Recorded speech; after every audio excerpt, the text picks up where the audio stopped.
চার গুণ দেখে মেয়েদেরকে বিবাহ করলে ওই ঘরে রহমত আসবে, বারাকা আসবে, ওই ঘরে আল্লাহ পক্ষ থেকে উত্তম রিজিকের ব্যবস্থা হবে ইনশাআল্লাহ। চারটি গুণ কি?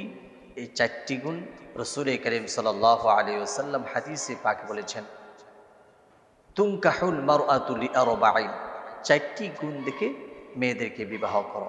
চারটি গুণ কি? এক নম্বর হলো লিমালিহা, তুমি ধন সম্পদ দেখে বিবাহ করো। যেই মহিলার ধন সম্পদ আছে ওই মহিলাকে তুমি বিবাহ করো।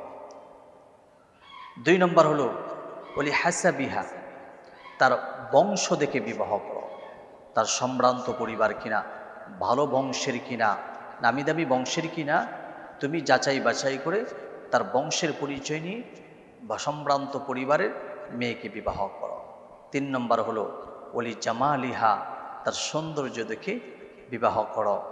চার নম্বর হলো ওলি দীনিহা, তার দিনদারিত্ব দেখে বিবাহ করো। এই চারটি গুণ রসুল করিম সাল্লাল্লাহু আলাইহি ওয়াসাল্লাম বলেছেন, যে মেয়ের ভিতরে তোমরা খুঁজে পাইবা ওই মেয়ের সাথে বিবাহ বন্ধনে আবদ্ধ হও।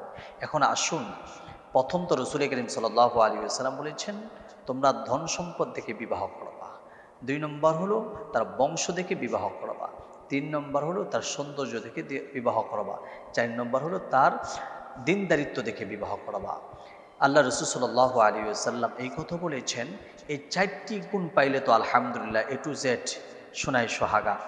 আর যদি এই চারটি গুণ তোমরা না পাও, তাহলে এই চারটি গুণের ভিতরে সবচেয়ে বেশি যে গুণটি প্রাধান্য দিবা সেটা হলো ফাজবার বিজাতিদ দ্বীন, তোমরা দিনদারিত্বকে প্রাধান্য দিবা। যে মেয়ের ভিতরে দিনদারিত্ব আছে, তার বংশ তেমন সম্ভ্রান্ত পরিবারের নয়, তার সৌন্দর্য তো বেশি না, তার মাল ধন সম্পদ বেশি না, কিন্তু তার ভিতরে দিনদারিত্ব আছে। রসুল করিম সাল্লাল্লাহু আলাইহি ওয়াসাল্লাম বলেন, যদি তুমি সুখে থাকতে চাও, আরামে থাকতে চাও, স্ত্রীর খেদমত নিতে চাও, তাহলে অবশ্যই ফাজবার বিজাতিদ দ্বীন, তুমি দিনদারিত্বকে প্রাধান্য দাও। তাহলে ওই ঘরে রহমত আসবে, বারাকা আসবে।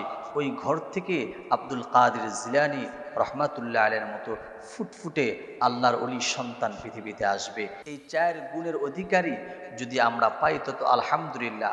আর যদি প্রথম তিনটা গুণ নাও পাই, শেষের গুণ অর্থাৎ তার ভিতরে দিনদারিত্ব আছে, সে নামাজ পড়ে, ইবাদত করে, তার ভিতরে দিনদারিত্ব আছে, তাহলে রসুল করিম সাল্লাল্লাহু আলাইহি ওয়াসাল্লাম বলেছেন, তুমি যদি সুখী হতে চাও তাহলে তার দিনদারিত্ব দেখে তুমি বিবাহ করো, তাহলেই তোমার ঘরে রহমত আসবে।